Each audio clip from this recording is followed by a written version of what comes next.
Let's do this like junior college general paper style, shall we? So this video is going to be centered around a main topic, a main concept that like revolves around the word obedience. So there is going to be a like just a general outline. There's going to be a public transport context and a non-public transport context, like in terms of like greater society.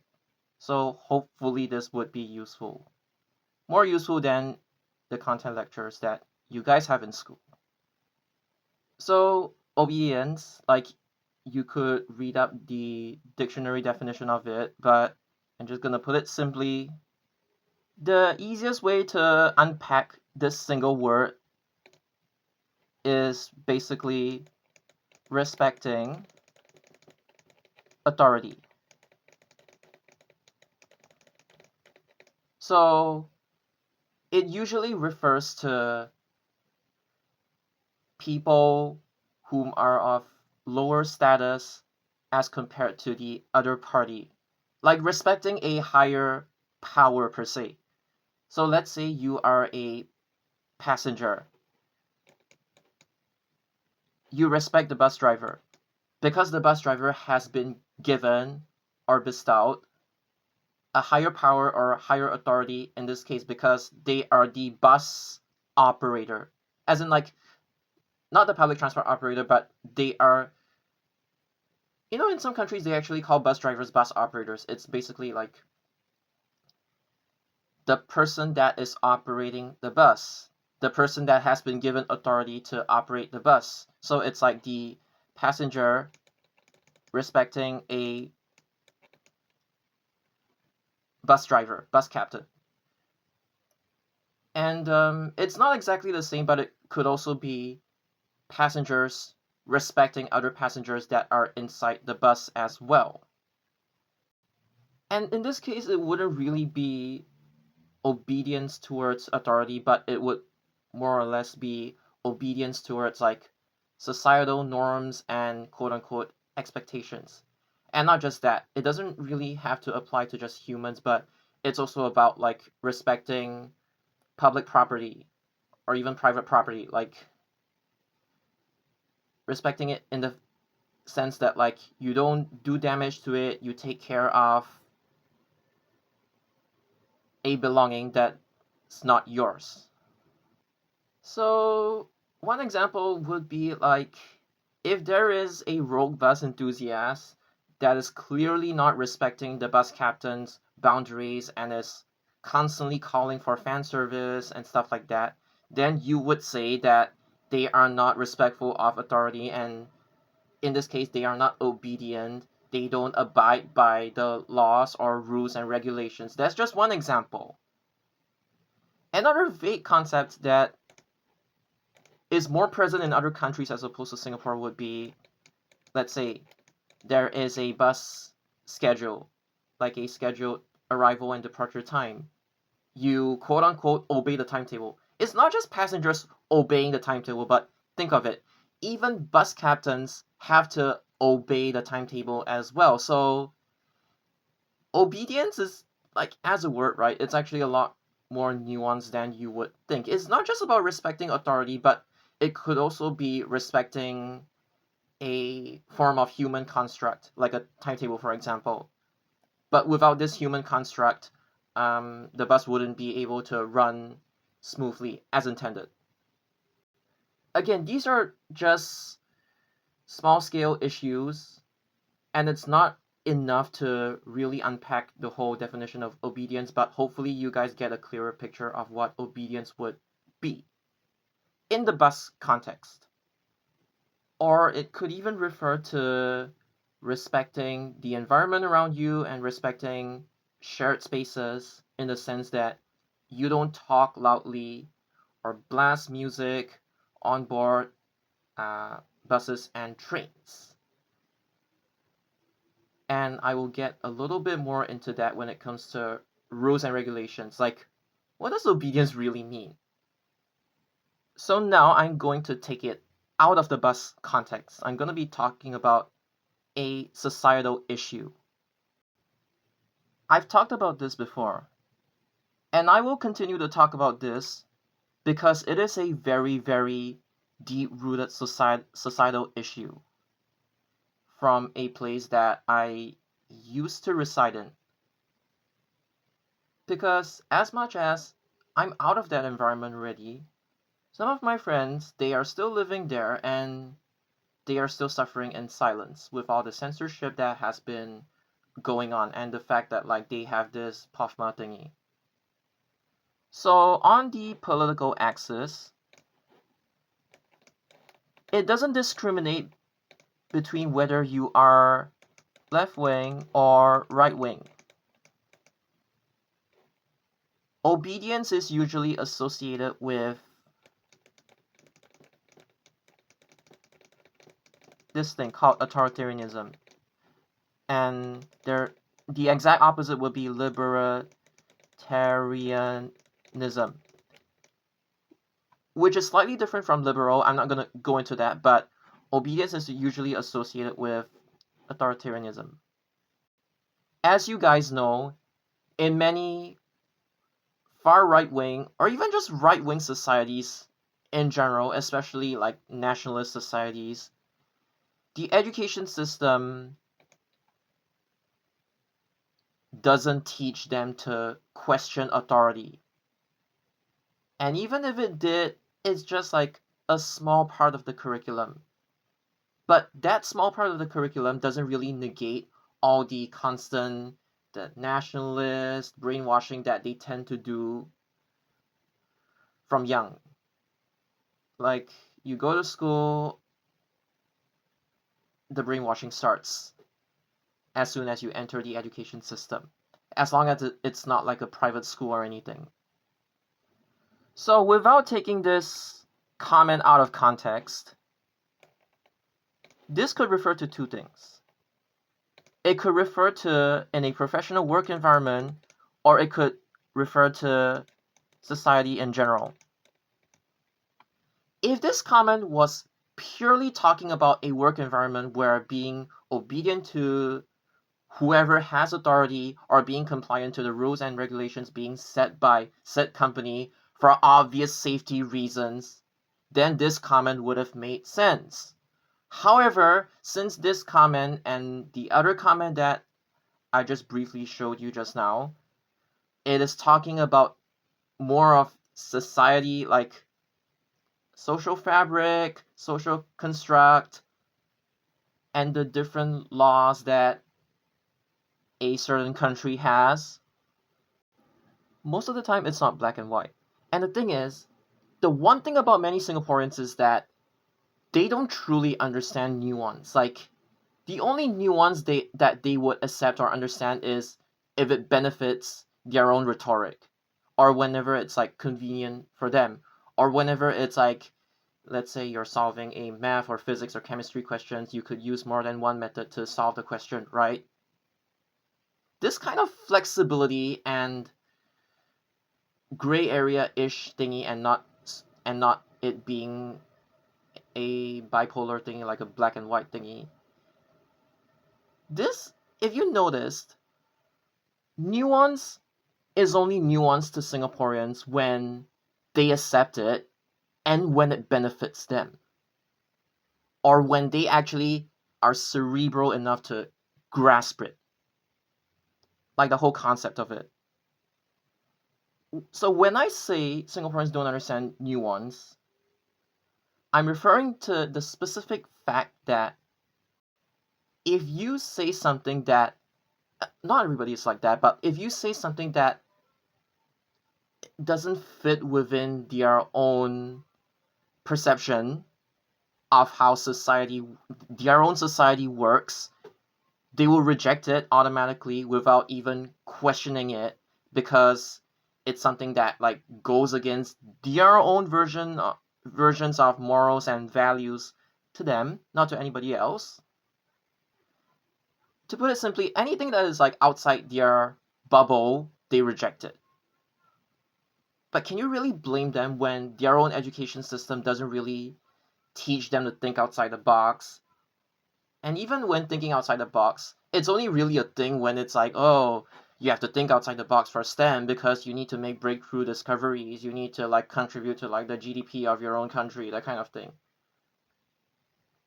But really thinking outside the box and really understanding nuance, I'm gonna say it's one thing that many people, regardless of which generation they come from, young or old, they just don't know how to do. Or they cannot be bothered to do, or they just couldn't care less as long as their lives are stable enough. Fair enough, but it usually starts to get messed up when they start trying to make blanket statements for every single thing. So again, this is just a very general comment. Let me go into the specifics. Remember, this thing is forced conscription. Unless you are not medically or mentally fit. It is forced conscription. What you're seeing right now, these are the comments. Okay, typically a lot of boomers would make these comments, but from my own observations, it isn't always boomers. Even the younger generation, some of them have been like brainwashed into making these sorts of like blanket statements or sweeping statements in general. But this is one example of the typical comment that there are different variations of there are different variations, of course.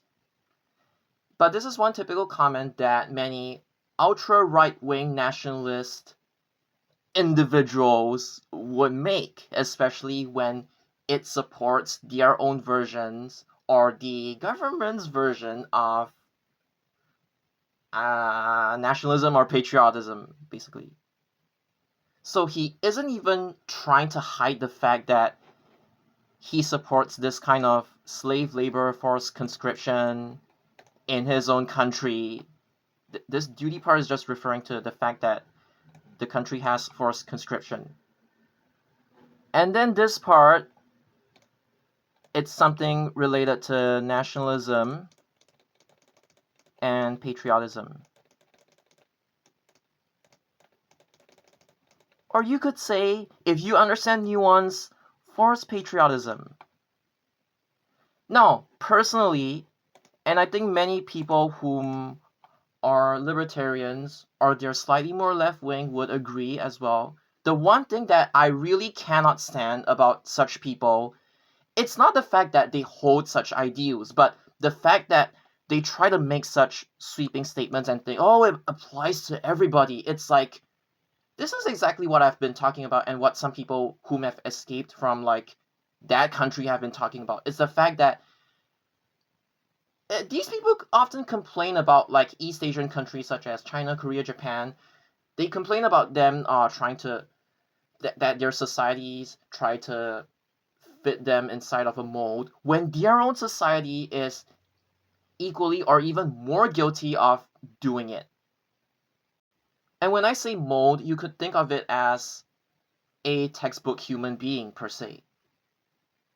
And every single time you try to call these people out, they would just label you as like woke, liberal, stupid libertarian, left-wing insult here.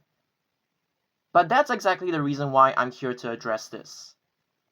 Number one, you have to remember that it's forced conscription. Now, I'm not here to like unpack whether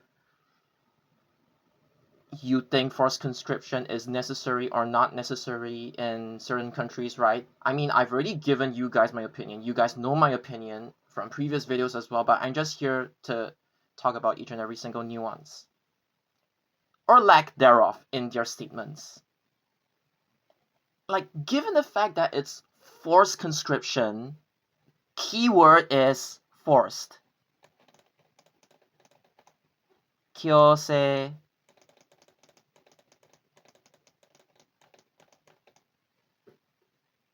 With this very fact,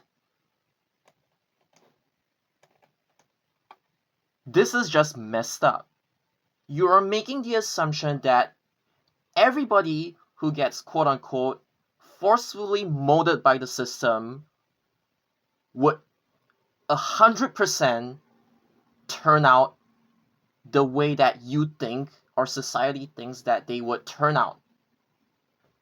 And usually these people try to support their arguments with, look at how many people of this country are willing to serve their country, without even realizing that it's forced in the first place. Now, if this was like a volunteer conscription unit or something, it would be a different story. But we're talking about forced conscription. Like, like the audacity to like bring up forced conscription, even though they don't even realize what forced conscription actually actually means and comprises, like the whole significance of it. And then they try to bring in personal growth. I'm like, this is basically the kind of like ultra nationalist crap that the government basically tries to brainwash people with since day one. And these people are just, I don't blame these people. These people are just like the byproducts of a country, its governance, and its whole system, society, basically. You get what I mean? Now, if I have to like dial up the euphemism again, I am not a euphemistic person, okay, you guys all know, but if in the context of this, I have to dial up the euphemism so that my viewers can understand the whole significance of this, okay, let's give it a try.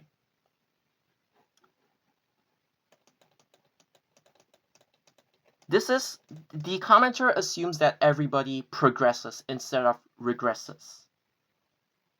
But what if I told you, again, within the whole context of like euphemism, the actual correct term to use in a euphemistic way, it's called being forced to progress. Otherwise, they would be labeled as defiant by the people around them, as well as the authorities that are governing the military. This is what nuance really means. This is how you see an issue if you put on your euphemism glasses. In short, this statement makes the assumption that everybody that gets forced to conscript would end up progressing as opposed to regressing. But statistics have shown that that is not true at all. Some people have, unfortunately, CS during their time in sight, which is really sad and really unfortunate. So that wouldn't be progress. Like, it will be a loss of lives, innocent lives. And most of the time, they didn't even choose this. They're conscripts, remember, they didn't even choose this. Some people, despite having backgrounds from, like, let's say, Pathlight schools, they were being pressured by either their families or society or even their school to get conscripted. They don't do well inside. They get bullied and bullied by like the quote-unquote alpha males. And then they get discharged midway. They get PSF'd. And nowadays I've heard that like they're trying to make it a lot more difficult for you to PSF midway during service, right? And they even have you like more messed up stuff such as they're like, if you PSF for no. If you take a break, you would have to repay the period of time that you didn't manage to serve, per se. I mean, that was like a thing of the past, if I'm not mistaken. Again, I'm just like, I've never been conscripted. I'm only saying this based on what I've heard from my friends, whom unfortunately have been conscripted. So there is this concept about like, getting conscripted halfway, serving, and then taking a break, and then serving again. It's not as uncommon as you would think. But it's just the fact that like they're making it a lot harder for people to, you know, drop out midway without completing their forced their mandatory service. I've heard about things like that. And I honestly think that is really messed up in a lot of ways because these people are conscripts. They didn't choose this. They didn't choose to be born in a certain country.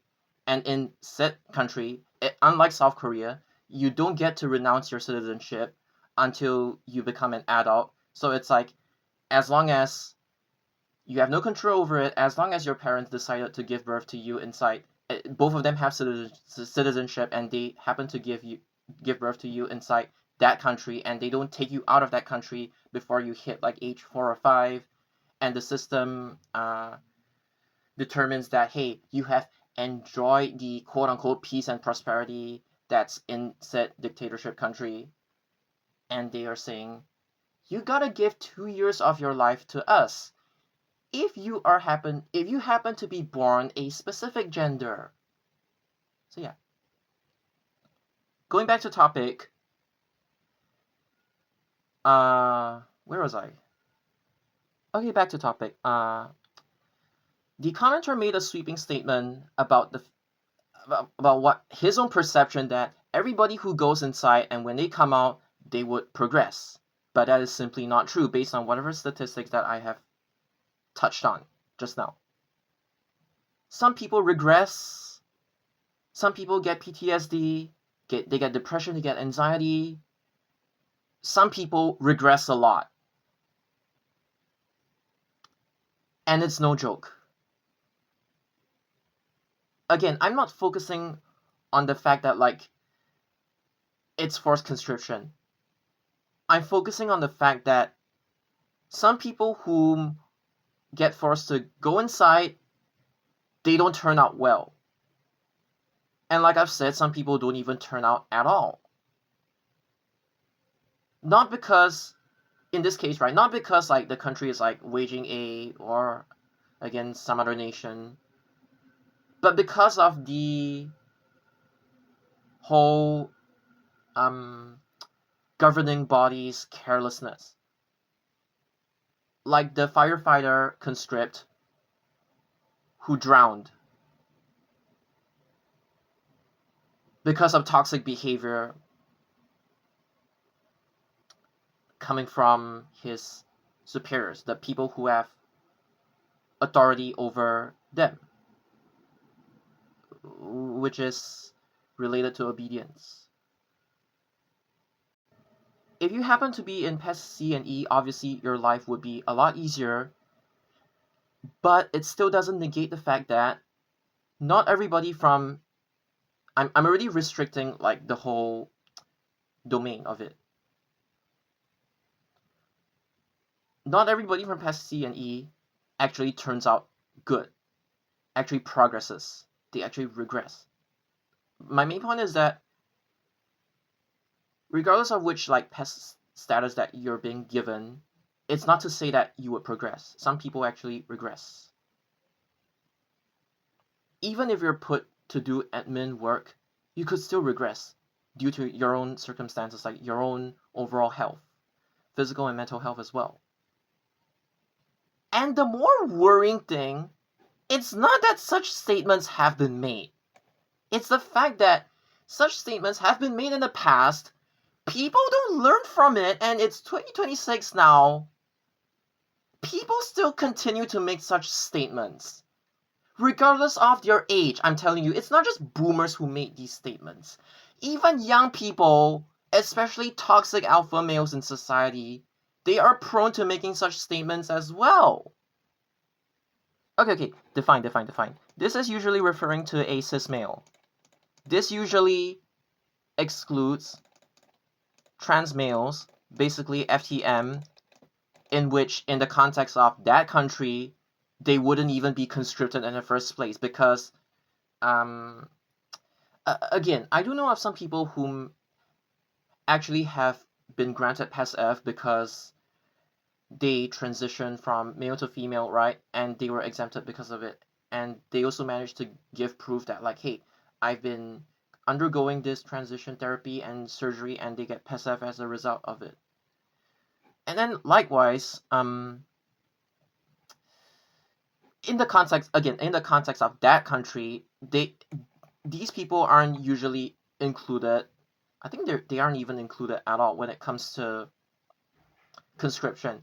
They could still sign up as volunteers. It's just that they wouldn't be conscripted per se. Like if they sign up as volunteers, they still have to pass like the health checks and stuff like that. That's a different story. But just making sure that I define everything properly. And then scientific terms or linguistic terms, like if you watch like Nat Geo or something.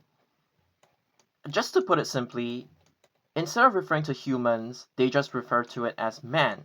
And man doesn't discriminate based on gender as well. But obviously, in the context of this statement and this society, they are not referring to the scientific definition of it as well. So once you limit the scope, they are referring to cis males. This is something that a lot of Singaporeans, they just cannot be bothered to like unpack it. They just don't bother with it. Okay, I can kind of relate to it sometimes because unpacking something is not that easy and it uses up a lot of your brain power. I can understand, but this is a serious issue. And people's lives and livelihoods are at stake.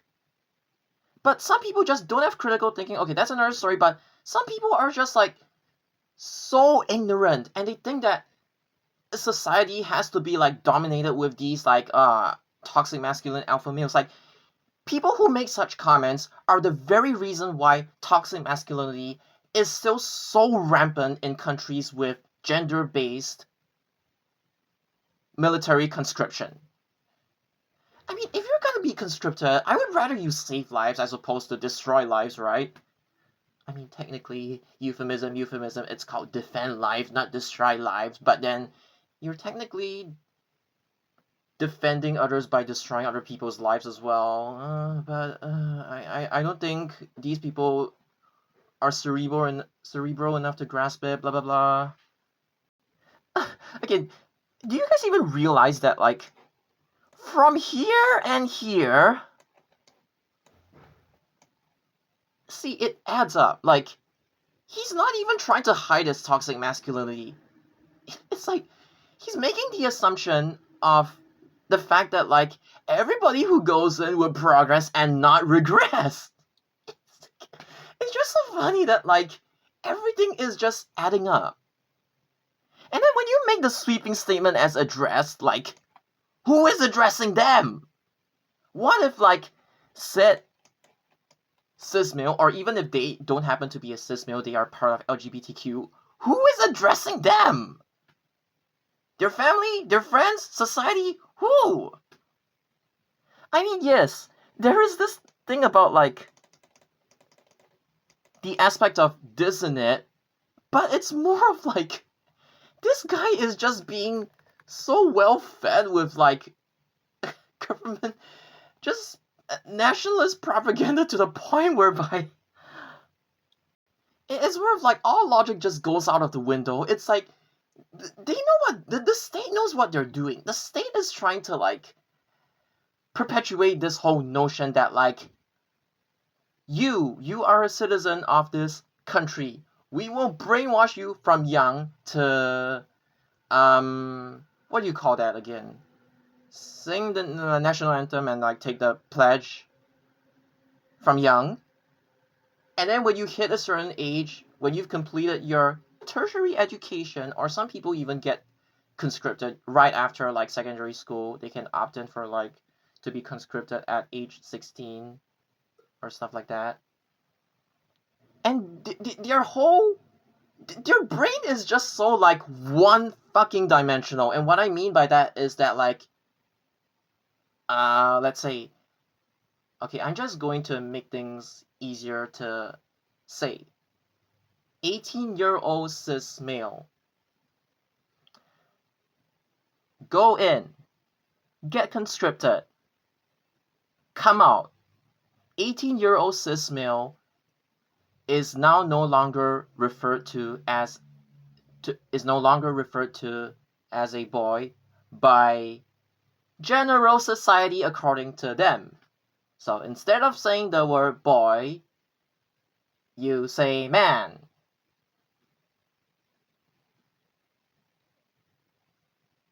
But technically, doesn't a boy become a man after puberty and not after, like, based on science, as opposed to like this guy goes in and gets conscripted, and after he gets conscripted, I don't call him a boy anymore. I call him a man.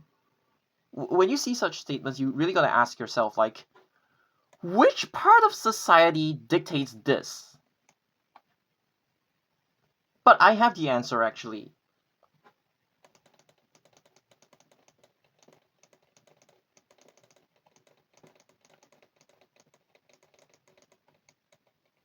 Okay, I gotta be specific.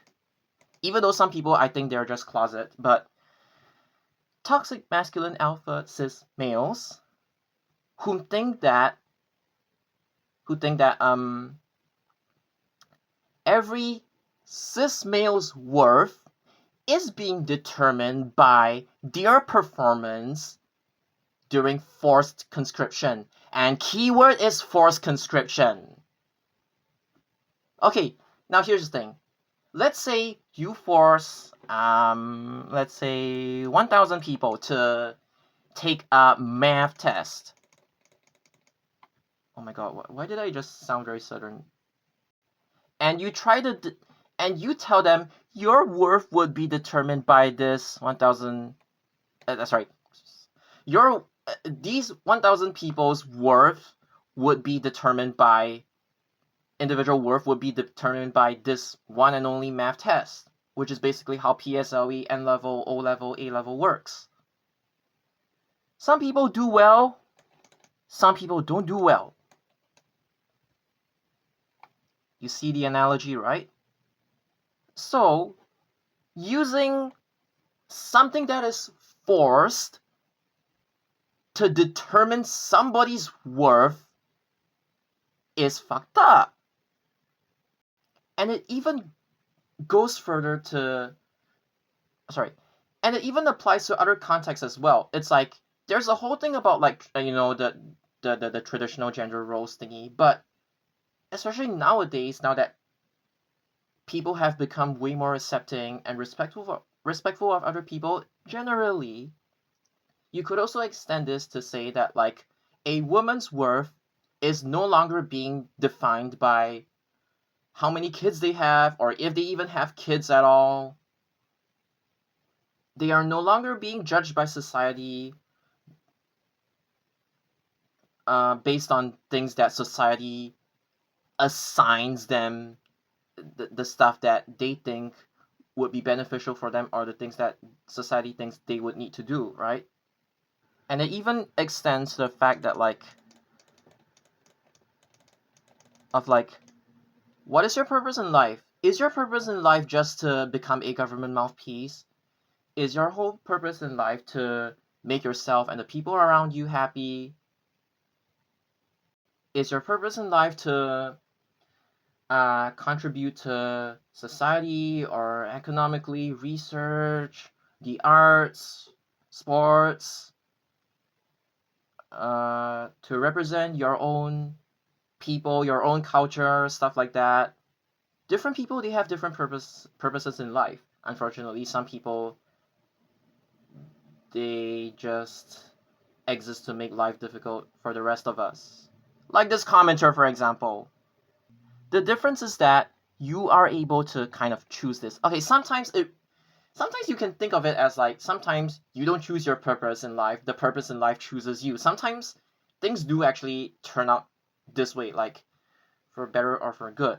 But this is something that you could actually choose. This is something that you cannot choose. I know you technically cannot choose whether you want to go to school or not, because you would face penalties, and if you don't want to go to school, you need to, like, get exemptions on why, hey, my child is not fit for school or something along those lines, right? But just because these people don't go to school doesn't automatically mean that they wouldn't progress in life and they would regress. No, right? Some of these people, right, they open TikTok accounts even though they don't have a formal education and they become famous overnight. Whether for good or bad reasons, doesn't matter. See, like, because success in life isn't really defined by this fuck shit, right? I know some people actually do make a respectable career out of this, but not everybody does it. So my main message is, you don't judge people and you don't make blanket statements that people would progress for sure when they have to go through something that they didn't fucking choose. And to answer the whole part about why I even put this in the first place, it's because you can even see it happening in Singapore's bus community in general. Like the teenagers, for example. Like, how do you put it? Because these people enforce their own. Okay, sorry. This is a group of people. Or people that are just rowdy, act like thugs, gangsters, or stuff like that. This is a group of people, and this is the kind of standard. It's just like uh, K-pop beauty standards as well.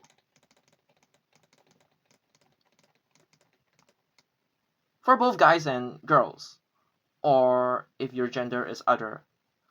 Uh, okay, so like,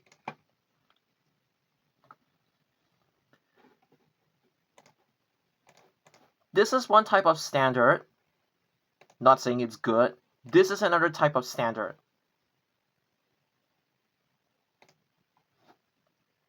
When you get judged based on these standards that you didn't even choose, that is being perpetuated by a group of people, either by the government or society, it wouldn't turn out well. And it's not like, you go in and come out, you would progress. You want me to give you an example that would actually be like this? Okay, you go to university, you obtain your PhD, you work your ass off for it, and at the end of that process, you wouldn't be addressed as Mr., Miss, Madam, or Mrs., or whichever other non-binary pronoun there is out there. You wouldn't be addressed by like these anymore. You would now address them as doctor.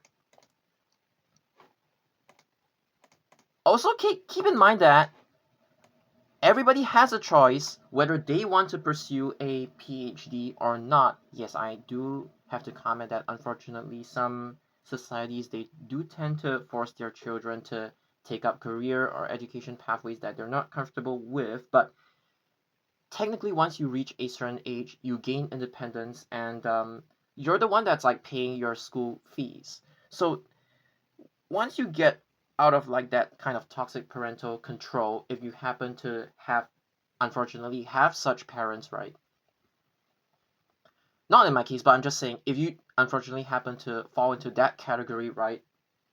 You could secretly make a new career or education pathway for yourself without your the people whom are related to you knowing, right?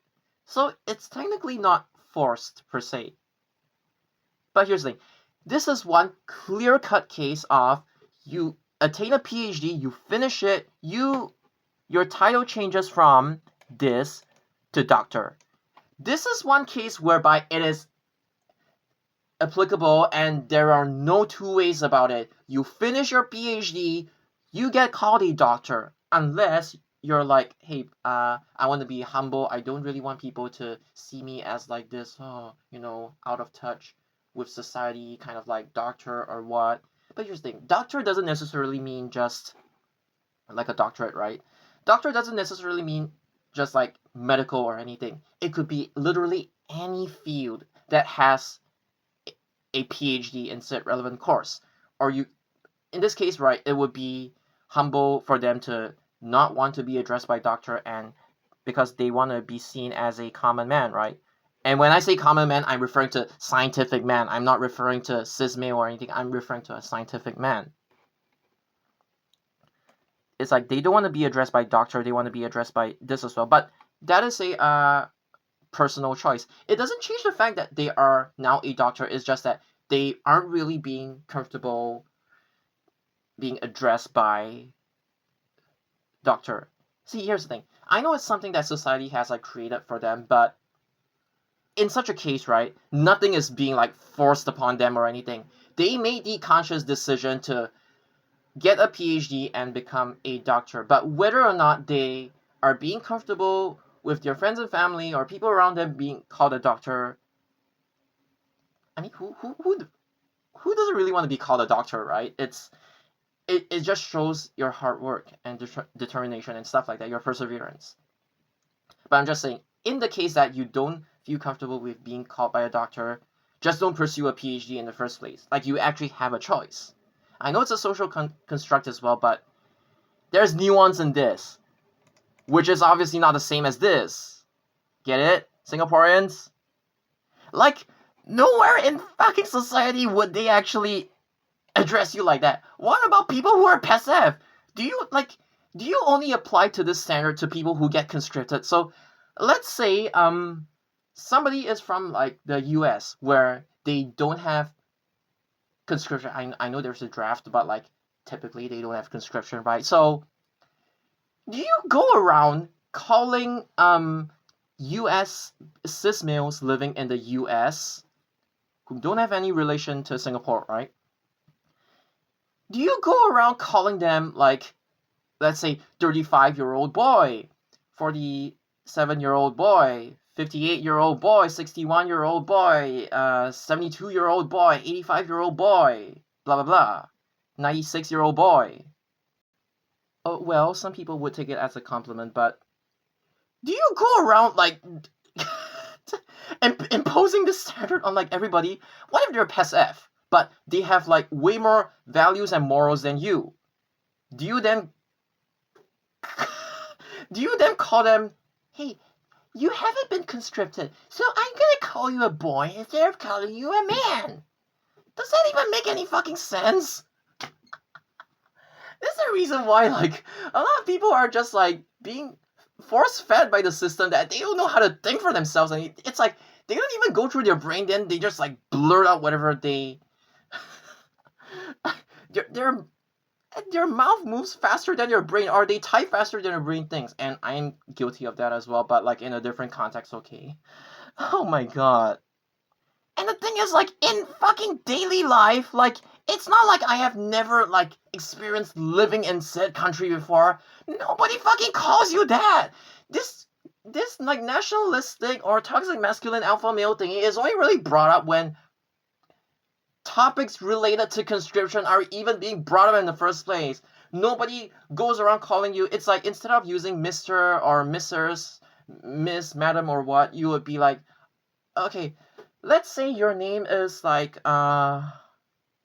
let's say your name is Tom, and instead of calling you Mr. Tom, you would then address people by saying, hey, boy Tom, man Tom. Nobody addresses you like this. He's not even clear about like what exactly he's trying to say. He's not even giving nuance in his comment, but I'm not expecting these people to be cerebral enough to like make comments in the first place, so after yapping for so long, right, my main message is this. Every human being is just built different. Physically, intellectually, and stuff like that. Some people are unfortunately born with disabilities as well. Not that, like, they want to make this the thing that... It's like, most of the time they want to be like, I don't want to be defined by my disability. I won't let society define me like this or stuff like that, which is a good thing. But okay, main point is that everybody is built different. You put everybody through the same English or math test, not everybody is going to like get the same number of marks, right? Whether said test is voluntary or like they actually sign up to do it or forced is another thing. But are you really going to measure people by their worth? Measure people's worth by this? And usually their dumbass response would be like, but most people are like this. You know why there's even most in the first place? Is because people are scared. People are scared to speak out or be defiant. Because if they do so, they'll get fucking locked up in jail. And they would be like, I would rather like go through the 2 years rather than like cause trouble and end up in jail. That's the entire reason why it's even like most in the first place. You gotta understand how you even derive most in the first place before making such sweeping statements. However, I'm glad to see sensible comments such as this. That's why I liked it. Now, obviously, nobody is condoning whatever the person did. But if there's anything that you guys have learned about Singaporeans in general, I mean, most of them, regardless of whether they're young or old, it's the fact that their entire society is like hell-bent on punishing people that don't fit within their mold or their standards. And that is like the exact problem with ultra-nationalist right-wing societies in general. Like, look at the US. It's like, if you aren't a like white cis male quote unquote Christian, they're not even real Christians, Christian nationalists, they look down on you. Their society, no, I'm not talking about the US right now. I mean, I just use the US as an example, but this society punishes people for simply being different, for being wired different. Not to mention that this stupid page has already had a few instances of POFMA and making false accusations against people, and is probably being run by some pro-establishment, pro-government person. Anything positive or negative that the ministers do, they would be the first ones to chat GPT their entire paragraphs and to like defend the people that don't even give a fuck about this admin's like whole existence in the first place. It's basically simping for like K-pop idols, but replace K-pop idols with literal ministers, governors, which is so creepy. The thing is, like, you know, Japan and Korea, they have their own societal issues as well, but it's not even as bad as this. Like, at least Japan and Korea doesn't really punish people for being different. Yes, I know they still have a lot to work on this whole aspect of things, but they don't really go all out to like punish people for being different, right? At least I do have hope in like Japan's younger generation. The younger generation in Singapore, it's like I think most of them are okay. It's just some of them are just like, oh my god, they need rehab badly. Especially the bus enthusiasts. Like like just think about it. It's 2026. It's not 26 BC. Why are people still like this? And I get it. It's the way that like it, it all boils down to like their own society and their education. I get it, but still, it's really mind-boggling. And I'm assuming this guy isn't even like, by the way he's saying things, he's not even like a PR or a news citizen or anything. No. This one is basically somebody living in 2026 whom has the mindset of someone that's living in 26 BC, like, or even like 26 billion years ago. I don't think humans even existed back then. It's like they're like, every boy, ever since after they go into conscription, they will be addressed as a man. Ooga booga, ooga booga, ooga booga. And this is why I have a tendency to stay away from like these alpha males in general, because they fucking creep me out. Like every single fucking thing in the world just like revolves around the amount of testosterone they have, apparently. Amen to my brain cells. Okay, before I start going brain dead, so there are nuances to obedience in general. There are nuances as to adhering to rules and regulations, like respecting authority. And then there are times in society whereby you actually need to question laws, question their effectiveness, and question authority in general. But some places, the people are just, whether they actually turn out like this is another thing, but they are being taught not to question authority and just say yes to everything. Going back to the public transport context, which is probably like 1/10 of the video at this point, think about it. Okay, in Japan, right? For buses, you're not allowed to eat or drink inside. And that includes. No, actually, I'm not entirely sure. I'm pretty sure plain water, if you just drink it very discreetly, it's still fine as well. As long as you don't actually have breakfast, lunch, and dinner inside the bus itself. Now, for trains, it's different. Nobody is saying that you are not allowed to eat and drink in trains. You're allowed to like eat pretty much anything or drink anything in trains. The only issue is when the train starts to become crowded, you don't really want to just outright eat your lunch and dinner on board the train. Like you would be taking up space, and then there would be, like it's just like the whole scent of food. It's food. It's not like garbage or anything. It's just, if you leave it out there for a while, the food can smell bad and everything, right? So people tend to not want these smells on board their commutes, right? Like on board a crowded train, right? So it's like, it's not illegal. It's just society kind of like frowns upon you if you eat on board the crowded train. So it's like, if it's something like an onigiri or like a light snack, like a sandwich, you eat it during a crowded train, nobody's really going to mind as long as you don't make a mess out of the entire place, right? So yeah, so that's for Japan. But in Singapore, right, eating and drinking is like strictly prohibited in trains.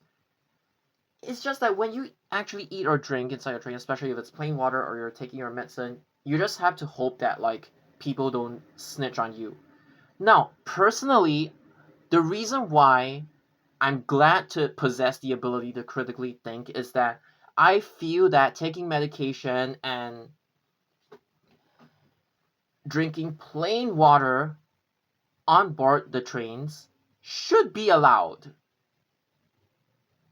Or even on stations, like plain water should be allowed. That's just my opinion. Feel free to disagree, but I just feel that, like, especially given that place's climate, right, you actually need to rehydrate. Or if your throat suddenly gets dry during your commute, you should have the autonomy to at least drink. And I get it. It's hard to tell whether a drink is actually plain water or not, because some drinks out there, they look transparent. They look like plain water, but aren't actually plain water. I get it.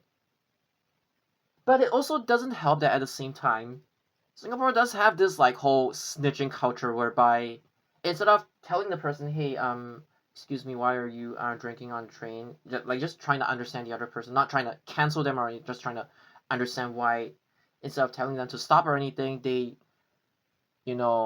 take matters into their own hands and then they start shaming people online when the matter could be resolved in like just seconds by just telling the other person, hey, you gotta stop doing this, or hey, why do you need to eat or drink?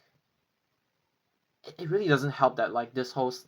And the worst part is that like because of like obedience and abiding rules and regulations, it further these people get the false validation that like, hey, they get the false impression that like it further validates the fact that they need to actually snitch on these people, which is just, I have never seen like a nation or a country or a city that's like where people are so hell bent on like sabotaging one another.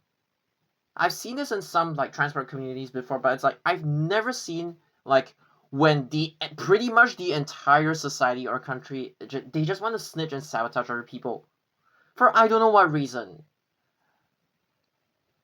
or because they think that by doing so they would get a stronger like moral societal status. Which is not even true in the first place. You're not going to get an award because you snitched on people, right? They're going to get fined. You're not going to get money. You would just be making them more poor. Which is just such a... it's just in such poor taste, basically. So my advice is, when it comes to obedience, right, you gotta read the rule book, clarify the rules, and if you disagree, agree or disagree, especially when you disagree with a certain rule, you have to bring it up, and hopefully after negotiations, they would reconsider it. That's like the proper way to do things. But unfortunately, you're talking to a bunch of like ultra right-wing conservatives who just want to make everybody else's lives miserable in the name of being a good citizen, obedience, being a good member of society. And when you tell them to define like good citizen, good member of society, they just don't have the vocabulary to express themselves, or they're just not cerebral enough to express themselves. Or they're just uneducated, or they take their education for granted, and they think that the whole world is black and white and no gray area. They don't even try to resolve it.